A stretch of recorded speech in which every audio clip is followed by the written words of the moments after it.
आखिर कैसे हुई थी इंडियन एयरलाइंस की फ्लाइट IC 814 हाईजैक, और क्या आप जानते हैं किसने की थी IC 814 को हाईजैक? क्या था पूरा मामला, आइए जानते हैं। 24 दिसंबर की शाम थी। ठीक 4:30 बजे काठमांडू के त्रिभुवन इंटरनेशनल एयरपोर्ट से इंडियन एयरलाइंस की फ्लाइट नंबर IC 814 नई दिल्ली के लिए उड़ान भरने को तैयार थी, लेकिन नेपाल के इस एयरपोर्ट की सिक्योरिटी भारत के किसी शहर के बस अड्डे जितनी भी नहीं थी। IC 814 में कुछ विदेशी पैसेंजर्स के साथ टोटल 187 पैसेंजर्स और क्रू मेंबर्स मौजूद थे, और फ्लाइंग कमांडर कैप्टन देवी शरण ने इंदिरा गांधी एयरपोर्ट दिल्ली के लिए उड़ान भर दी। कॉकपिट में उनके साथ थे फ्लाइट इंजीनियर अनिल जागिया और को पायलट राजेंद्र कुमार। प्लेन अपने डेली रूटीन की तरह एयर स्पेस में दाखिल हुई, और इस बीच प्लेन में 5 नकाबपोश हथियारों से लैस लोग प्लेन पर अपना कंट्रोल ले चुके थे। इनमें से एक चीफ उर्फ इब्राहिम अख्तर पिस्टल लेकर कॉकपिट में घुसा और कैप्टन देवी शरण को गन पॉइंट पर ले लिया, जिसके बाद बाकी 4 हाईजैकर्स ने यात्रियों को धमकाना और मारना शुरू कर दिया था।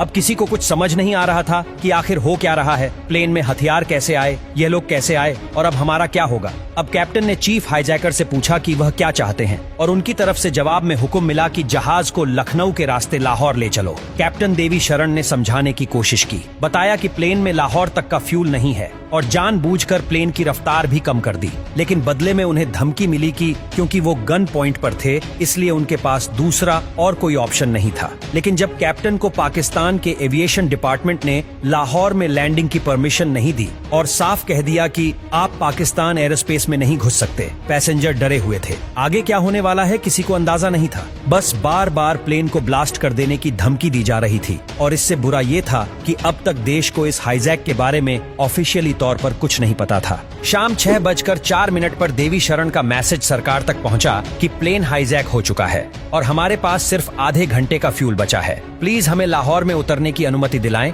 वे हमें मार डालेंगे। उस समय अटल की सरकार थी और तब के civil aviation minister Sharad Yadav ने मीडिया से कहा कि वो सब आसमान में है और पायलट के सिवा कोई कम्युनिकेशन नहीं है। आतंकियों के पास AK-47 है या पिस्टल है, कुछ भी पक्के तौर पर नहीं कहा जा सकता है। ये सुनने के बाद पूरे देश में हड़कंप मच गया। अब सरकार को ये सिचुएशन हैंडल करना मुश्किल लगने लगा। वक्त बीत रहा था और फ्यूल खत्म होता जा रहा था, लेकिन अब तक देवी शरण हाईजैकर्स को विमान अमृतसर में लैंड कराने के लिए राजी कर चुके थे। प्लेन काफी देर अमृतसर एयरपोर्ट के ऊपर मंडराता रहा और आखिरकार करीब 7:01 पर लैंड हुआ। सरकार चाहती थी कि प्लेन ज्यादा से ज्यादा देर अमृतसर एयरपोर्ट पर खड़ा रहे ताकि कुछ प्लान करने का वक्त मिल जाए, लेकिन उन्हें पता था कि भारत कोई चाल चलने वाला है। आतंकवादी पायलट्स को बार बार टेक ऑफ के लिए कह रहे थे और पायलट्स एयर ट्रैफिक कंट्रोल से फ्यूल की गुहार लगा रहे थे, लेकिन दिल्ली से कमान थी कि प्लेन को किसी भी तरह अमृतसर में खड़ा रखा जाए, या फ्यूल आया तो हाईजैकर्स को उसमें कुछ गड़बड़ी दिखाई दी और उन्होंने पायलट के सिर पर पिस्टल रखकर उल्टी गिनती शुरू कर दी और कैप्टन देवी शरण से करने को कहा। आखिरकार बिना फ्यूल लिए जहाज एक बार फिर उड़ान भर चुका था। वक्त शाम 7:50 कुछ ही देर बाद जहाज लाहौर के आसमान में था। लाहौर एयरपोर्ट की बत्तियां बुझा दी गई और परमिशन भी नहीं मिली थी लैंड करने की, लेकिन कैप्टन देवी शरण के पास कोई रास्ता नहीं था सिवाय जहाज उतारने की। फ्यूल अब सिर्फ कुछ मिनटों के लिए ही प्लेन को हवा में रख सकता था। आखिरकार लाहौर एयर ट्रैफिक कंट्रोल से परमिशन मिल गई, लेकिन सिर्फ फ्यूल लेने के लिए रात 10:30 पर IC 814 को दोबारा टेक ऑफ करना पड़ा। अब प्लेन में माहौल बिगड़ रहा था। प्लेन में मौजूद एक पैसेंजर ने जब वॉशरूम जाने की परमिशन मांगी तो प्लेन हाईजैक होने के कुछ ही घंटे बाद उन्हें चाकुओं से बाहर करके मार दिया गया। अब सबके चेहरों पर डर साफ दिखाई दे रहा था। लाहौर से टेक ऑफ करने के बाद प्लेन काबुल होते हुए मस्कट और फिर ओमान तक गया, लेकिन कहीं लैंड करने की परमिशन नहीं मिली। आखिरकार 25 दिसंबर की सुबह करीब 3 बजे प्लेन दुबई में लैंड हुआ। यहाँ फ्यूल भरे जाने के बदले 26 पैसेंजर्स को रिहा करने पर समझौता हुआ।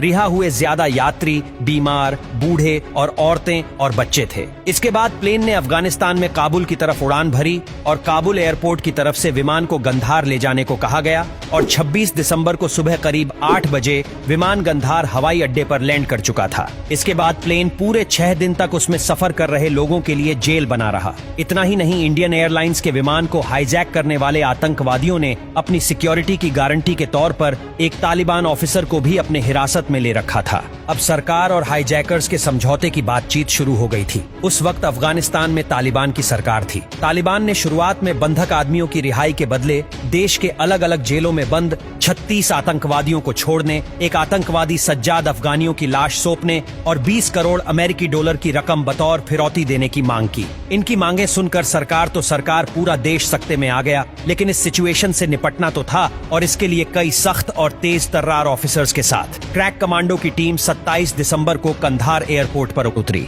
वहां पता चला कि तालिबानी लड़ाके पोजीशन लेकर खड़े हैं। हमले की पोजीशन पर तालिबानी थे। समझौते की बातचीत शुरू हुई। तालिबान की तरफ से कहा गया कि मौलाना चाहिए। अफसरों को अंदाजा ही नहीं था कि मौलाना है कौन, किसकी बात हो रही है। फिर बताया गया मौलाना मसूद अजहर की बात हो रही है, जो हरकत उल मुजाहिद्दीन का मुखिया है। बता दें कि मौलाना मसूद अजहर 1994 से जम्मू जेल में बंद था। उसे 1994 में तब गिरफ्तार किया गया था। दूसरा था उमर शेख, इसे पुलिस ने पकड़ लिया और तब से वो दिल्ली की तिहाड़ जेल में था। तीसरा आतंकवादी जिसको छोड़ने की मांग की गई थी वो था मुश्ताक जरकर पर 40 से ज्यादा हत्याओं का आरोप था। इसमें मारे गए ज्यादातर लोग कश्मीरी पंडित थे। अब समझौता बातचीत में तालिबानी बीच में आए। 5वां दिन पैसेंजर्स के लिए काफी मुश्किल भरा दिन था। टॉयलेट्स ओवरफ्लो कर रहे थे। लोगों के चेहरे डर से पीले पड़ गए थे। न खाने का इंतजाम था न पीने का। जैसे जैसे दिन बीते जा रहे थे, सरकार में बैठ के लगातार रो रही थी। कंधार से आई बी के चीफ अजीत डोवाल का फोन था, सर कुछ जल्दी कीजिए, इनका सब्र का बांध टूट रहा है।